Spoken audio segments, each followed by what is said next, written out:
Paz, queridos. Irmãos, nós estamos fazendo uma campanha com louvor, e Deus tem falado tão grandemente nas nossas vidas, tem tratado tão profundamente em nós, tem sido algo sobrenatural e lindo. E Deus tem falado muito sobre a presença dEle. E semana passada, Deus tinha me dado uma palavra para pregar. E aí a pastora Evelyn pediu para mim se ela poderia pregar no meu lugar, que a filha dela vai casar e ela está correndo com as coisas. Eu falei que poderia. E aquela palavra estava certeira no meu coração.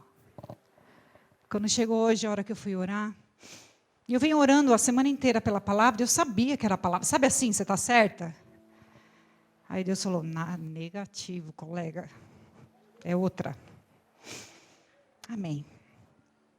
Abriram em Êxodo 1:17.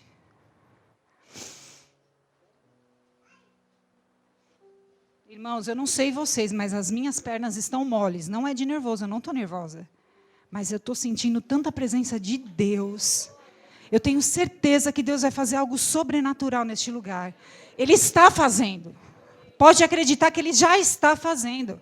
Hoje Deus vem tratar sobre nós, sobre livramento, sobre cura, sobre oportunidade, sobre multiplicação, sobre algo extraordinário sobre a nossa vida. Hoje, se você não receber, é porque você não quis.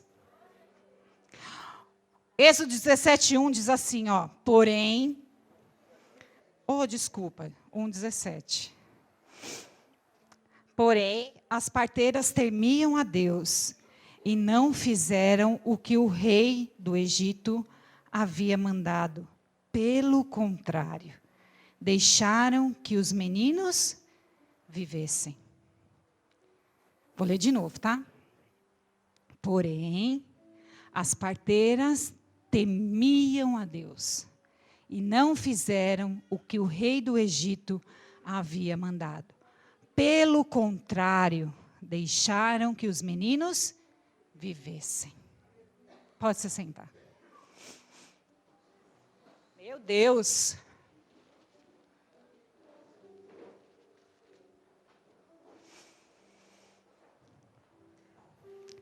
Venho contar para vocês hoje, nessa palavra, e em algumas outras. Como que é o título da palavra? Já está lá? Lê para mim. Uma atitude muda a geração. Uma atitude muda a geração. Eu quero que você pense bem sobre isso. Uma atitude sua, minha, nossa, muda a geração.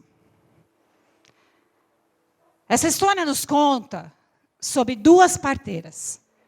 Lá no versículo 15, diz assim, o rei do Egito deu a Cifrá e a Poá uma missão. Elas eram duas parteiras hebreias, israelitas. E elas estavam lá no Egito. E esse faraó, passou-se a época de José, e ele não sabia da história de José. Vou contar um pouquinho para vocês, até chegar na palavra. E ele não sabia da história de José, e ele via que o povo de Israel crescia e era forte. Crescia e era numeroso. Crescia e era forte. E ele começou a ficar preocupado. E chegou aos ouvidos dele essa notícia. E ele disse então para essas parteiras, olha, quando as hebreias derem à luz, as israelitas derem à luz, você faz o seguinte, as duas, vocês fazem o seguinte, vocês pegam e matem os bebês meninos. As meninas, vocês deixem viver. Por isso que no mundo tem mais mulheres do que homens. Isso foi na época de Jesus e na época de Moisés. E deu para elas essa missão. E a Bíblia fala o quê? Que elas temiam a Deus. Às vezes na nossa vida, nós recebemos missões, pedidos, ordens, que não fazem parte dos planos de Deus para nós. Talvez lá onde você trabalha, no meio da sua família, até no meio da igreja, dos seus amigos. Você recebe um pedido, uma missão, uma ordem, que você tem que cumprir. O faraó era o todo-poderoso. Só que ele se enganava, porque acima dele tinha o maior. O Deus de Israel. O Deus dos deuses. O Senhor dos senhores.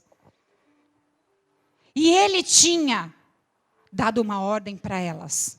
Não mate. E elas temiam a Deus. E elas não obedeceram. E a palavra de Deus diz que por elas não terem obedecido, Deus deu livramento. Deus de livramento. Se te derem uma ordem, se te derem um pedido, um mandato, e não for da vontade de Deus, não faça. Não faça. O Deus do livramento vai agir em teu favor. O Deus do livramento vai interceder por você. O faraó chamou elas e disse assim: eu estou entendendo porque ainda vivem os meninos. Elas disseram, olha a estratégia. Senhor, quando nós chegamos lá, as hebreias não são como as egípcias. Elas têm neném muito rápido. Quando nós chegamos, os bebês já são nascidos. Não tem como matá-los. Ele disse, então vá com as suas famílias. O rei não poderia ter matado? O rei não poderia ter executado? Ah, vocês não estão cumprindo o que eu mandei, morre. Deus de livramento. Irmãos, essas mulheres foram colocadas embaixo das asas do Deus, de Deus do Altíssimo. Sabe por quê? Porque elas protegeram o homem que livraria o povo cativo. Olha só, se elas tivessem matado os meninos, o povo não teria sido liberto. Olha como Deus rege a nossa vida. No meio da nossa luta, Deus tem um escape. Deus tem uma estratégia. Deus tem um sinal. Deus manda alguém. Deus fala com você. Deus traz uma palavra. Alguém te fala algo para você ficar em alerta. Amados, elas livraram Moisés. Colocaram, deram para a mãe. A mãe, com toda a sabedoria, colocou no cestinho e enviou as águas. E aí vocês sabem a história toda de Moisés. Quero dizer com isso que uma atitude mudou a geração. Uma atitude mudou a geração daquele povo que clamava e intercedia por um libertador. Uma atitude. Talvez você tenha a oportunidade de uma atitude de mudar a história da tua casa, do teu emprego, da tua família. E você está omisso, omissa. Entra por um ouvido e sai pelo outro. Eu não quero me meter. Eu não quero falar. Se for de Deus, se meta sim e mude a história. Interfira sim na história. Mude aquela geração. Hoje nós estamos aqui porque o povo foi liberto lá atrás. Hoje nós tivemos a oportunidade porque o povo foi liberto lá atrás. 2 mulheres tiveram ação. E elas foram corajosas. Enfrentaram o faraó. O rei. Olha que coisa mais linda, irmãos. Quantas vezes nós somos tão frouxos. E a meio de tantas lutas nós recuamos. E obedecemos muitas vezes as ordens que nos são dadas por homens. E não ouvimos a voz do nosso Deus. E não queremos tomar atitude da voz do nosso Deus, que tem o livramento para nos trazer. E preferimos ouvir a voz dos homens, porque nos traz conforto. Só que não nos traz segurança. Outra história que eu tenho para contar para vocês. se chama assim, Deus de oportunidades. E a hora que eu vou descer, a hora que eu estava escrevendo essa palavra, tá certo que eu não posso ficar descendo e subindo, né? Mas, a hora que eu estava escrevendo essa palavra, eu me senti tão feliz. Porque havia um homem tão pequeno, como diz na nossa linguagem hoje, tão Zé Ninguém, desculpe da palavra, mas é bem assim, que foi criado lá no pasto, longe, sabe? Conhece? Um menininho, pequenininho, 1,60 m, ruivo, que não tinha beleza nenhuma. Lá, o largadinho. Os seus irmãos eram soldados fortes, valentes, de guerra. Seu pai disse assim, Davi, olha, leva para os seus irmãos pães, trigo e queijo. Já faz dias que eles estão na guerra. Dias que eles estão pelejando. Leva para eles trigo, pães e queijo. Davi não poderia falar assim, eu levar isso para os meus irmãos? Eles não são bons? Eles são guerreiros? Eles são valentes? Ele que se sustente. Se fosse qualquer um de nós, diria isso. Se a gente não estivesse no centro da vontade, nós diríamos isso. Eu não. Ele que se vire. Ele não é um bonzão? Ele não gosta? Então deixa ele.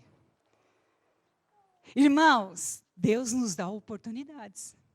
Nós não podemos perdê-las. Entende? Entende? E é assim. E é assim. E aí vai aquele menininho com aquele paninho, talvez, enrolado, com aquela sacolinha. E chega lá e vê toda uma situação. O povo de Israel acomodado. E todos os dias um gigante levantava e dizia, não tem ninguém aí para lutar comigo? Não tem ninguém aí? Ei, não tem nenhum homem valente? E o povo e os soldados acovardados. Eles não eram soldados? Eles não eram valentes? E Davi pergunta, ué, quem é esse incircunciso que fala assim? Quem é? Irmãos, eu fiquei imaginando a cena. E Davi chega assim e fala, não, eu vou lá. Eu vou lá. Deus de oportunidade. Eu vou lá. Oh, aleluia. Eu vou lá. Talvez é a oportunidade da tua vida. Eu vou lá. Talvez é para isso que Deus te chamou, eu vou lá. Talvez foi por isso que Deus te colocou aqui, eu vou lá. Talvez Deus te estabeleceu naquele lugar, eu vou lá. Talvez é por isso que hoje você veio aqui, eu vou lá. Eu vou lá. Eu preciso disso, eu vou lá.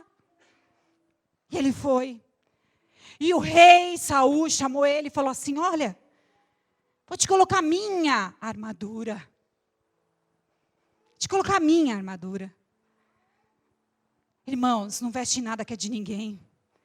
O que é do outro não te pertence. Não queira o dom do outro. Não queira a palavra do outro. Não queira ser igual ao outro. Não se espelhe no outro. Seja você. Deus te chamou porque você é único. Nós temos 5 dedos na mão e cada um é um. Eu tenho 2 filhos. Eu tenho 2 gênios diferentes em casa. Cada um pensa de um jeito, cada um age de um jeito. O DNA de cada um é de um jeito. Deus te fez único. Não queira ser igual ao outro. Não deseje ser igual ao outro. Deseje ser igual a Jesus. Deseje ser igual a Ele. Ah, Davi experimentou a armadura. Não, daí que eu ponho. Daí. Ele pôs. Eu imagino, porque dizem, né, os estudiosos, que ele tinha 1,80 m, Saul, imagina, 1,60 m, devia ter ficado um troço, né, nele. Ele disse, eu vou com o que tenho. Ei, irmão, vai com o que você tem. E o que você tem é a palavra. Eu tenho uma coisa para te falar, eu tenho firmado muito isso. Nós estamos embaixo de uma palavra. E a palavra de Deus é sim. E se Deus está no negócio, vá. Vá porque Ele é contigo. Não adianta você querer colocar a carcaça de outro irmão em você, que não vai servir. Você não vai ter manuseio para lutar. Vai com o que você tem. E o que você tem é a palavra. É a palavra que vai abrir os caminhos. É a palavra que vai te dar vitória. É a palavra que vai te trazer solução. É a palavra que vai te levar a lugares altos. É a palavra. É a palavra. É a palavra. E Davi foi. Davi foi, sabe com o quê? Com uma funda e 5 pedrinhas. 5 pedrinhas. Ele colocou uma. E no lugar certeiro, na testa onde havia somente um buraquinho, a pedra entrou. Às vezes você está olhando o seu gigante, analisando ele, em todas as suas áreas. Você vê que ele tem uma couraça muito forte, um capacete imenso. Ele tem um escudo intransponível, uma espada de 3 metros. Mas Deus te mostra um lugarzinho que é ali que você vai matar o seu gigante. É a estratégia de Deus para você hoje. Talvez você veio aqui hoje e disse assim: Senhor, eu só preciso de uma palavra. E eu vou te dar uma palavra. A palavra é estratégia. Ora para Deus te dar uma estratégia. Vai ser num lugar tão pequeno, tão simples, que você vai olhar e não vai acreditar. Você vai falar: nossa, eu imaginei tantas coisas. Irmãos, eu vou contar uma coisa para vocês. Passei uma luta na minha vida, 5 anos. E eu imaginava que Deus ia fazer de todas as formas para que houvesse cura. Todas as estratégias que vocês imaginassem. Eu escrevia num papel. Eu tenho certeza que Deus vai fazer isso. Eu orava. Tenho certeza que Deus vai agir assim. Senhor, entra por esse caminho. Senhor, faça isso, por favor. Eu ligava. Eu agia com as minhas próprias forças. Mas eu vou te contar uma coisa. A minha promessa, a minha bênção, chegou tão simples, do jeito que eu nem imaginava. E sabe como foi? Eu te conto. Por uma mensagem. Não, você não entendeu. Foi por uma mensagem, irmão. Uma mensagem. Você está entendendo isso? Às vezes nós fazemos tantas estratégias. E Deus usa a mais simples para te trazer a tua bênção. Sabe o que você faz? Seja que nem Davi. Usa o que você tem na mão. Usa a palavra. Se capacita da palavra. Não deixa ninguém te dominar. Não deixa ninguém te render. Sabe por quê? Porque você tem a palavra. Irmãos, Deus de livramento. Deus de oportunidade. Não perca. Davi mudou a geração. Foi rei de Israel. E o rei mais amado de Deus. Segundo o seu coração. Que lindo, né? Pensa, Deus fala assim para mim: Fabiana, você é segundo o meu coração. Pensa que coisa mais linda isso. Uma atitude mudou a geração. Uma atitude pode mudar a sua geração. Não é lindo isso?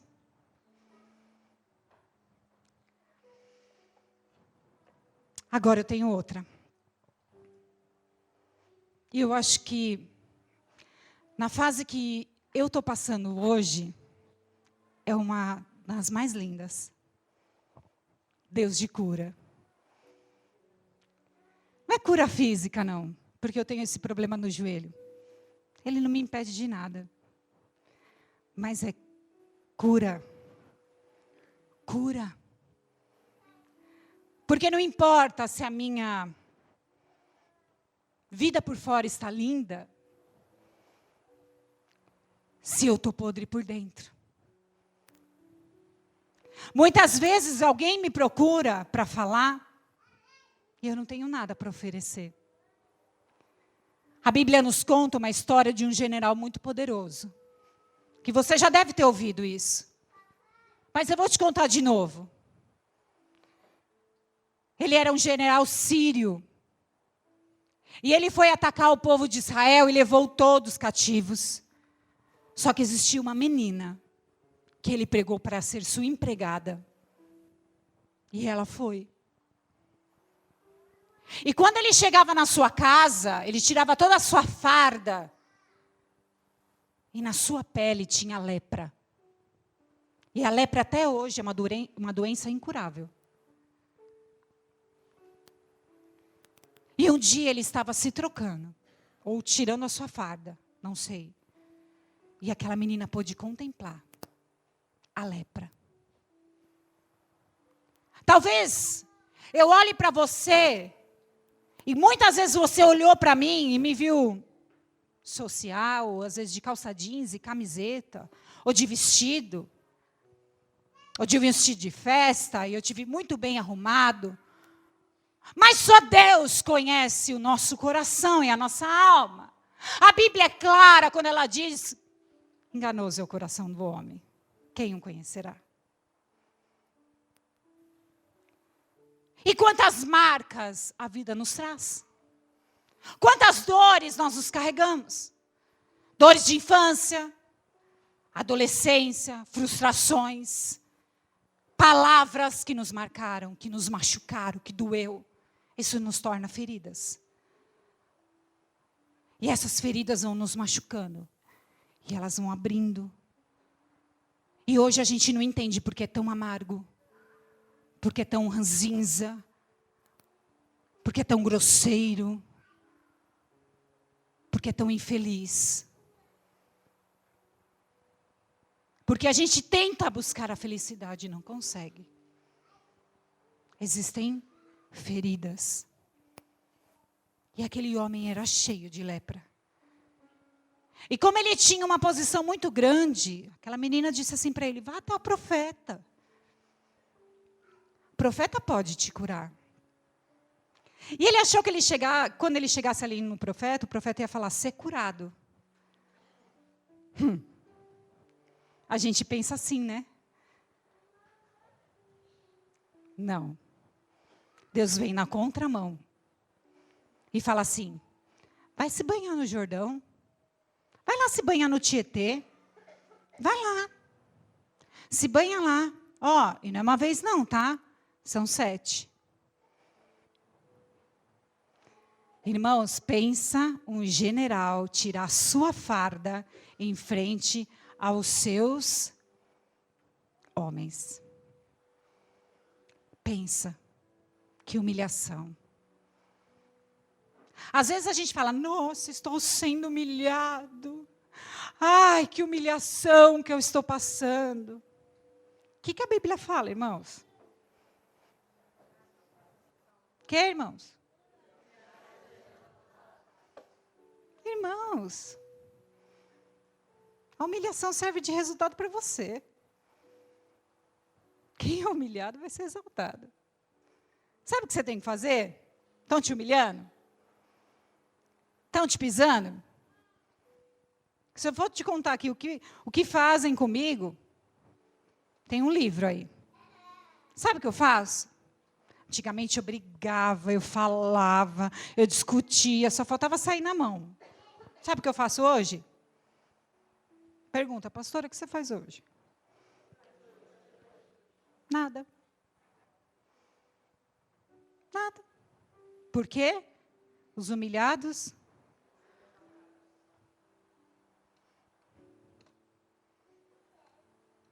Entende? A vitória vem. A vitória vem. Mas também a gente não pode ficar assim: os humilhados serão exaltados. Os humilhados serão exaltados. Os humilhados. Não. Descansa. Descansa. Deus vê tudo. Deus conhece tudo. Não adianta você, com essa carinha de bonzinho, olhar para mim e falar: ai, pastora, te amo. E por dentro falar: ah! Não adianta. Deus conhece e sonda. Tá? E sonda. Enganoso é o coração do homem.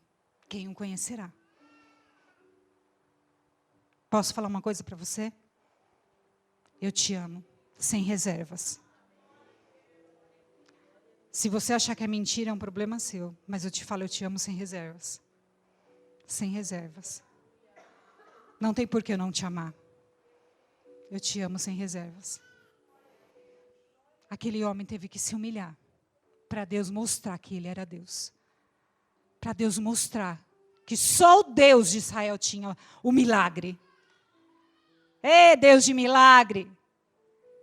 Você está com um problema incalculável. Você está com uma enfermidade que os médicos disseram que não tem cura. Eu tenho a solução para você. Eu te apresento hoje o Deus do milagre. O Deus que abre porta onde não tem. O Deus que leva na sua porta a pessoa para te abrir o serviço, para te dar serviço. Aquele que te traz a cura. Aquele que te abre uma porta maior daquela que ele te deu. Aquele que faz abrir uma mesa no meio do deserto. O Salmos fala, haverá uma mesa no meio do deserto? Alguém já viu uma mesa no meio do deserto? Uma mesa de manjares no meio do deserto? Esse é o nosso Deus. Se Ele faz isso, imagina o que Ele não pode fazer por você. Deus de livramento. Qual o segundo?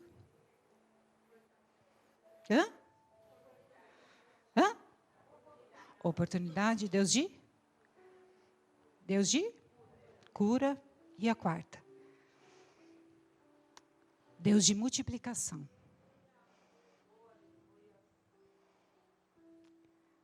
O profeta Elias chegou lá na viúva e disse assim: eu quero um pedaço de bolo. Faz para mim. O que a viúva respondeu para ele? Eu só tenho um pedacinho, um pouco de trigo e um pouco de azeite, que dá para mim e para o meu filho. Depois, morramos. Ele disse: faça para mim primeiro. E o que ela fez? Ela fez para o profeta, sabe por quê? Porque foi determinada uma ordem sobre ela. Se você fizer, nunca mais faltará sobre a sua casa. Nunca mais faltará sobre a sua casa. Aleluia! Deus de multiplicação. Uma ordem, uma atitude, nunca mais faltou. A geração daquela mulher foi abençoada. A tua geração está abençoada. Chega na prateleira, nas portas, no guarda-roupa, na sapateira, onde você quer. Fala, eu profetizo multiplicação, eu profetizo bênção. Põe o seu salário quando você ganhar na sua mesa e diz, eu profetizo multiplicação. Antes de você pagar qualquer conta, meu pai sempre me ensinou, põe na mesa e diz, eu profetizo multiplicação. Quando você fizer a sua despesa, você põe na sua mesa e diz, eu profetizo multiplicação. Quando você pegar o carrinho do mercado, você fala assim, Satanás, eu te amarro e te repreendo em nome de Jesus. Senhor, amarra o valente. E tudo que eu colocar aqui vai ser abençoado pelo poder da tua palavra. E vai fazer sua despesa. Você vai ver que Deus vai entrar na tua vida. Em nome de Jesus. Você crê? Você acredita? E o último. Deus de vida.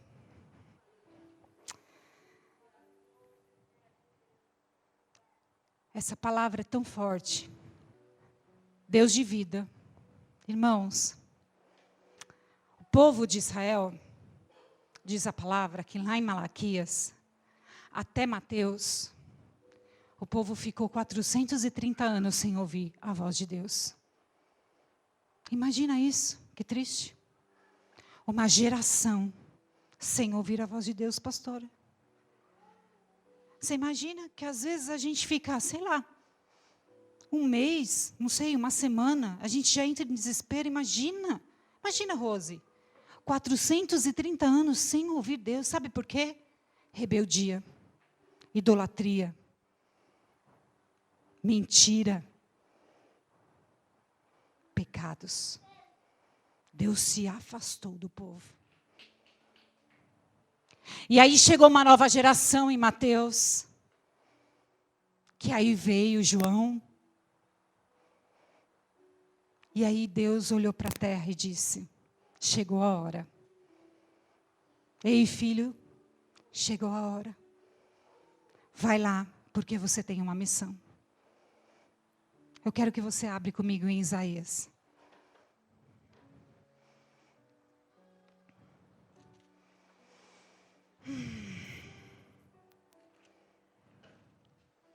Isaías 53.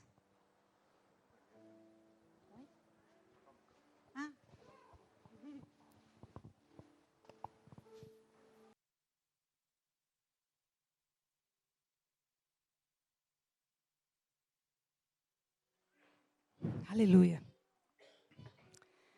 Eu vou ler essa passagem porque ela fala tudo sobre Jesus. Porque às vezes a gente define Jesus com tantas coisas e tantos anos antes dele servir, dele vir para a terra. O profeta Isaías já disse quem ele era, como ele seria e qual seria o seu fim. E diz assim, ó, o povo diz, quem poderia crer naquilo que acabamos de ouvir? Quem diria que o Senhor estava agindo? Pois o Senhor quis que o seu servo aparecesse como uma plantinha que brota e vai crescendo em terra seca. Ele não era bonito e nem simpático, nem tinha nenhuma beleza que chamasse atenção ou que nos agradasse. Ele foi rejeitado, desprezado por todos. Ele suportou dores e sofrimentos sem fim. Era como alguém que não queremos ver. Nós nem mesmo olhávamos para ele e o desprezávamos. No entanto, era o nosso sofrimento que ele estava carregando. Era a nossa dor que ele estava suportando. E nós pensávamos que era por causa das suas próprias culpas que Deus o estava castigando. Que Deus o estava maltratando e ferindo. Porém, ele estava sofrendo por causa dos nossos pecados. Estava sendo castigado por causa das nossas maldades. Nós somos curados pelo castigo que ele sofreu. Somos sarados pelos ferimentos que ele recebeu. Todos nós éramos como ovelhas que se haviam perdido. Cada um de nós seguia o seu próprio caminho. Mas o Senhor castigou o seu servo, fez com que ele sofresse, e o castigo que nós merecíamos, ele foi maltratado, mas aguentou tudo humildemente e não disse uma só palavra. Ficou calado como um cordeiro que vai ser morto, como uma ovelha quando cortam a sua lã. E foi preso, condenado e levado para ser morto, e ninguém se importou com o que ia acontecer com ele. Ele foi expulso do mundo dos vivos, foi morto por causa dos pecados do nosso povo, foi sepultado ao lado de criminosos, foi enterrado com os ricos, embora nunca tivesse cometido crime nenhum, nem tivesse dito uma só mentira. O Senhor Deus disse, eu quis maltratá-lo, quis fazê-lo sofrer. Ele ofereceu a sua vida como sacrifício para tirar pecados.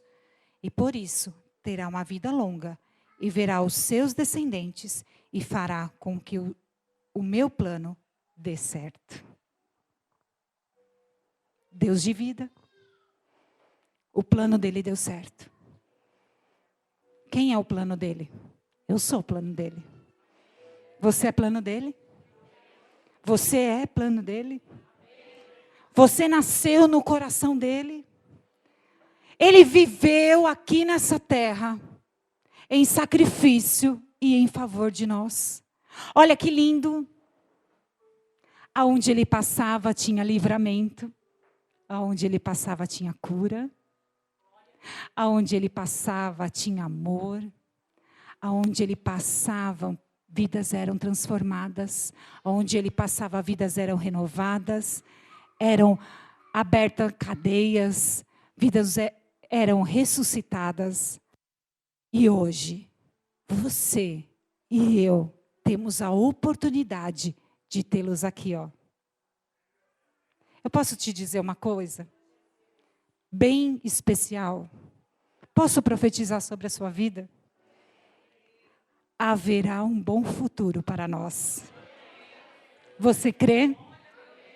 Você crê nisso, que haverá um bom futuro? Você pode profetizar para o seu irmão: haverá um bom futuro, Ricardo, para você. Haverá um bom futuro para você, filha. Haverá um bom futuro para você, irmão. Eu creio e profetizo sobre a sua vida que o Deus de milagre vai agir em teu favor, que o Deus de livramento vai te livrar, que o Deus de oportunidade vai te dar hoje a oportunidade que você precisa. Você crê? Então eu te convido a ficar em pé. Eu sei que a igreja não sabe esse louvor, mas eu vou profetizar esse louvor na sua vida. Fê, coloca esse louvor para mim.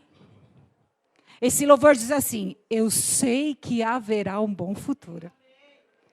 Pensa que você não conhece, profetiza para você. Fala assim: eu sei, haverá um bom futuro para minha família. A minha família está destruída, mas haverá um bom futuro. Eu estou sem emprego, mas haverá um bom futuro. Olha, eu estou sem salário, mas haverá um bom futuro. Olha aqui, irmão. O profeta chegou e Deus disse assim: haverá vida nesses ossos? Ele disse: tu sabes. Então Deus disse o que para ele? Profetiza. Você vai chegar na tua casa? Profetiza. Você vai chegar no teu salário? Profetiza. Você vai chegar no teu emprego? Profetiza. Profetiza.